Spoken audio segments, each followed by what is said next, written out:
moi, je vais vous parler de la Suisse. Et nous avons, il faut le reconnaître, infiniment moins de problèmes que les autres pays européens par rapport à l'islam. Mais nous cheminons doucement, sûrement, vers l'islamisation. Nous avons 8 millions d'habitants et 26 entités politico-administratives qu'on appelle des cantons. 26. Et ils ont beaucoup de pouvoir. Notre population compte 5,5% de musulmans, c'est-à-dire environ 450 000. Et comme partout, ils ont beau être très minoritaires, ils font beaucoup de bruit. D'abord, je vais vous citer ce que nous n'avons pas. Et là, nous sommes encore chanceux. Nous n'avons pas de ghetto, nous n'avons pas de violence, nous n'avons pas d'émeutes. Nous avons aussi assez peu de menaces, quoiqu'elles semblent croître. J'ai écrit 2 livres contre l'islam et je dois dire que je n'ai jamais eu de menaces. Mais nous avons aussi, et c'était d'ailleurs l'objet de mon premier livre, plein d'imams et de porte-parole intégristes, à savoir tous ceux qui s'expriment dans l'espace public. Et j'ai montré, par leurs propres propos d'ailleurs, que ces leaders sont tous proches des frères musulmans ou des wahhabites. Nous avons entre autres Hani Ramadan, peut-être que vous avez entendu parler de lui, qui avait donc défendu la lapidation dans Le Monde en 2002. Mais aujourd'hui, question lapidation, tout est pardonné. Hani Ramadan tient un des blogs les plus lus de la Tribune de Genève et peut répandre chaque jour son idée complotiste selon laquelle, évidemment, Israël et les États-Unis sont responsables de tous les maux de la planète et les musulmans jamais de rien. Et nous avons aussi Tariq Ramadan qui est très souvent en visite en Suisse parce que les médias suisses le considèrent encore comme un expert, comme un esprit particulièrement ouvert. Les musulmans, à Genève en particulier, commencent à faire quelque chose de nouveau, c'est-à-dire qu'ils font ce qu'on appelait dans les années 70 de l'entrisme, une sorte d'infiltration. Ils se mettent à travailler avec des mouvements de soutien humanitaire locaux.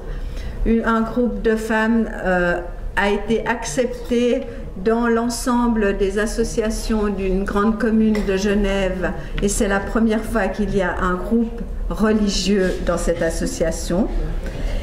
Ils font ces activités sans jamais perdre de vue qu'ils veulent imposer leur religion, mais en particulier de la part de ces femmes très appréciées, sans ménager leur aimable sourire. Mais par exemple, lorsque ces femmes organisent la manifestation traditionnelle où chaque association propose des manifestations durant une journée, eh bien, les femmes musulmanes de Mérin organiseront leurs manifestations sans alcool. C'est un exemple. J'aimerais aussi, question islamisation, vous citer ce responsable de la formation du canton de Vaud, qui est un grand canton roman. Nous n'obligeons aucune élève à aller nager. Lorsque les enfants sont plus âgés, nous essayons de séparer filles et garçons. Mais si ce n'est pas possible, nous acceptons les dispenses. De temps en temps, on apprend que telle crèche a abandonné le port pour se faciliter la vie. Une haute école genevoise met à disposition une salle de prière pour les élèves musulmans. Au Tessin, on accepte plein d'aménagements pour le ramadan, pour les cours de gymnastique. Un grand magasin de Zurich, Gelmoli, a décidé tout récemment de mettre à disposition une salle de prière pour ses consommateurs musulmans. Et tout récemment, une commune a décidé d'accepter la proposition d'une association musulmane de payer les intérêts de son emprunt pour rénover une mosquée, puisque payer des intérêts est interdit par l'islam. Nous avons aussi l'exemple d'une crèche fondée par de purs islamistes, et tout le monde le sait, à Bâle. Cette crèche a un secrétaire qui s'était répandu dans un reportage TV en disant que couper la main des voleurs était une sanction légitime, que battre sa femme si elle refusait des relations sexuelles, c'était OK, et que la charia, il la souhaitait vraiment bien, il souhaitait qu'elle soit introduite en Suisse. Il n'a pas été licencié par son association, et cette association, 2 ou 3 ans plus tard, a créé une crèche. C'est une crèche qui respecte le règlement bâlois et qui donc reçoit des subventions publiques, de l'argent public. Pas gêné, connaissant la grande ouverture de la Suisse, cette association a appelé sa crèche Mini Oumma, ce qui a été accepté. Et parallèlement, ce secrétaire de la même association traîne les autorités de Bâle devant les tribunaux parce qu'il ne veut pas que ses filles prennent des cours de natation à l'école. Et il est actuellement devant la Cour européenne de justice avec ses autorités qui subventionnent sa crèche. J'en viens à ce qui fait notre gloire. Nous avons un système politique qui est parmi l'un des plus démocratiques du monde, en tout cas pour l'instant. Le droit d'initiative oblige les autorités, si on collecte 100 000 signatures de citoyens, à les soumettre au vote. Nous avons accepté par là 3 initiatives, celle historique contre la construction de minarets, le renvoi des étrangers criminels et un texte contre l'immigration de masse, qui n'est pas encore mise en œuvre après 1 année.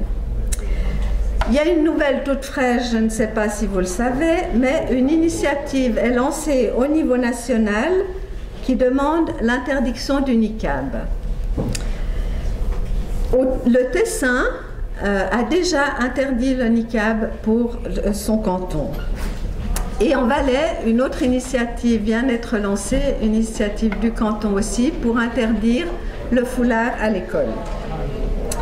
Mais question de démocratie, nous allons encore beaucoup plus loin. Dans un canton, lorsqu'une pétition est signée, elle doit être traitée par la commission des pétitions, même s'il y a une signature. Celle dont je vais parler comptait 2 signatures d'un couple de musulmans.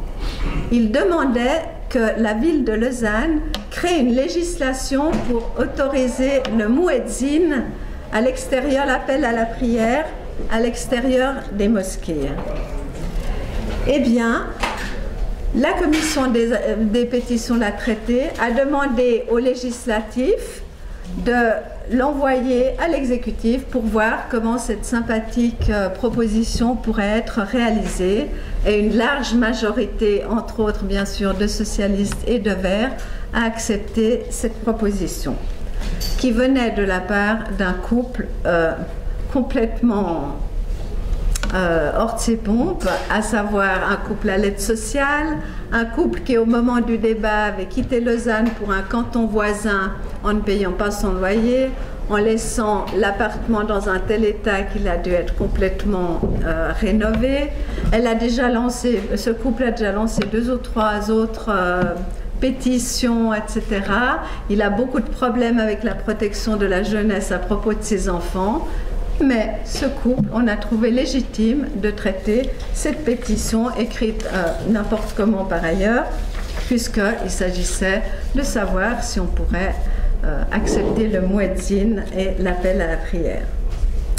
Je vous donne encore 2-3 informations à propos de l'immigration. Comme les autres pays, la Suisse a un grand problème d'immigration et qualifiée et de requérants d'asile. Nous devons avoir à peu près les 2 tiers des médecins grecs qui travaillent en Suisse. un chômage extrêmement réduit, 3,5%. Mais là aussi, nous avons un énorme problème d'appartements. Il manque cruellement dans toutes les villes d'une certaine importance. Nous avons un problème de transport public qui sont bondés, comme dans le reste de l'Europe aussi, des atteintes à l'environnement qui ne cessent de croître, une pression sur les salaires, et c'est l'origine de l'acceptation de cette initiative du 9 février contre l'immigration de masse. Côté asile, comme partout aussi, les centres débordent. Ce sont évidemment essentiellement des réfugiés musulmans. Ils se concentrent dans les villes et certains cantons ont dû ouvrir des abris de protection civile. Ce sont des abris de guerre qui sont au sous-sol. Et il y a des manifestations contre ces conditions inhumaines et de temps en temps contre la nourriture qui leur est servie.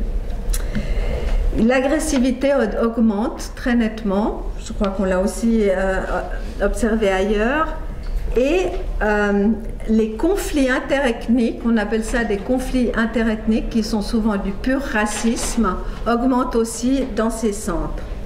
Mais la traditionnelle semaine contre le racisme va, comme d'habitude, ne concerner que le racisme de nous autres résidents face aux immigrants et en aucun cas, jamais, le racisme des immigrants envers nous ou entre eux. Une remarque à propos de cette immigration, je ne sais pas si c'est le cas dans les autres pays, mais chez nous en tout cas, le lobby syrien est d'une efficacité extraordinaire. Il y a quelques mois, certains organismes avaient proposé d'accueillir davantage de chrétiens persécutés. Il y a eu de très vives protestations, on a dit, il est interdit par les conventions de sélectionner les requérants d'asile. Or, pour la Syrie, ça a l'air assez différent. Les organismes humanitaires ne cessent de faire une pression énorme pour qu'on accueille davantage de Syriens, alors que par exemple vous avez un autre camp de réfugiés à Dadaab au Kenya qui comprend des centaines de milliers de personnes qui vivent dans d'horribles conditions. Mais lui, on l'a complètement oublié. En 2013, le gouvernement suisse avait généreusement décidé d'accueillir 500 Syriens avec immédiat regroupement familial et large regroupement familial. La première famille qui est arrivée comptait 36 personnes. Les autres s'annonçaient tout aussi nombreuses. Le gouvernement a un peu reculé, mais nous en sommes quand même déjà à 10 000 Syriens. Et nous sommes le seul pays d'Europe qui facilite le regroupement familial en donnant des visas. Mais où les loger, tous ces requérants? Eh bien, en Suisse, on trouve parfois des solutions originales. Je ne sais plus où est maintenant. Par exemple, à Soleure, où l'on n'a pas trouvé autre chose que de loger une famille syrienne de 15 personnes dans une villa avec piscine. On a aussi...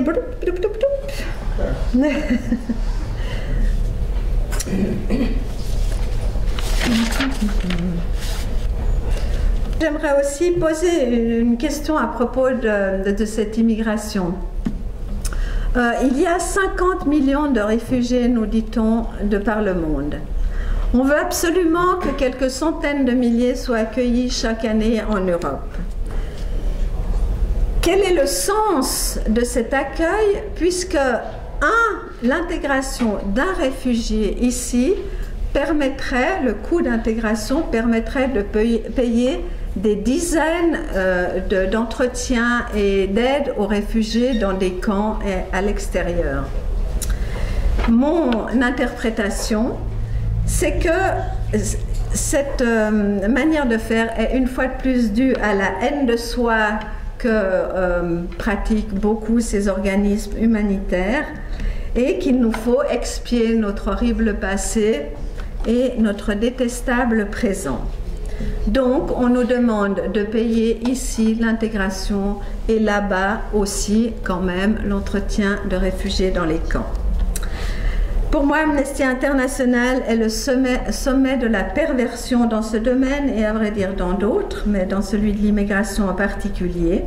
Elle n'arrête pas de faire constamment allusion à l'Europe forteresse qui refuserait tous ces réfugiés. Lorsqu'elle parle de la Méditerranée, elle adore dire il y a eu 3000 noyés dans des tragédies en 2014, plutôt que dire nous avons grâce à Mare Nostrum sauvé 160 000 de ces réfugiés. Et cela lui permet que pour éviter ces tragédies, il faut absolument imaginer des voies légales d'immigration, tout en nous rassurant, c'est pas parce qu'ils sont dans des conditions horribles que tout plein de gens, tout plein de millions voudraient venir en Europe si on ouvre ces voies légales d'immigration, dont elle ne précise jamais d'ailleurs comment, en quoi ça consisterait. Voilà, je termine en vous citant le maire musulman de Rotterdam. Je pense que vous avez entendu ou lu cette interview, mais je n'ai jamais entendu ni un journaliste ou lu, ni quelqu'un de nos élites dire ceci. Au moment où nous parlons, une flopée de bateaux, petits et grands, traverse la Méditerranée, pour la plupart en provenance du monde musulman, chargés d'hommes et de femmes en quête de liberté et de sécurité en Occident. En général, ces réfugiés sont bien traités en Europe. Mais faut-il continuer à les accueillir alors même que certains parmi ces migrants, ou à plus long terme leurs enfants, vont nous menacer? Est-ce la meilleure manière de remercier ceux qui les ont accueillis? C'est une question légitime et je comprends que de nombreux Européens se la posent.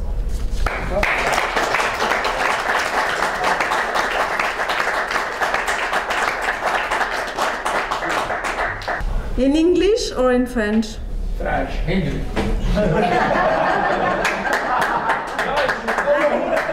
I feel that French is better. No? Yes, I could do it better. So, in French. Il faut aller in français, il faut aller in anglais. In French.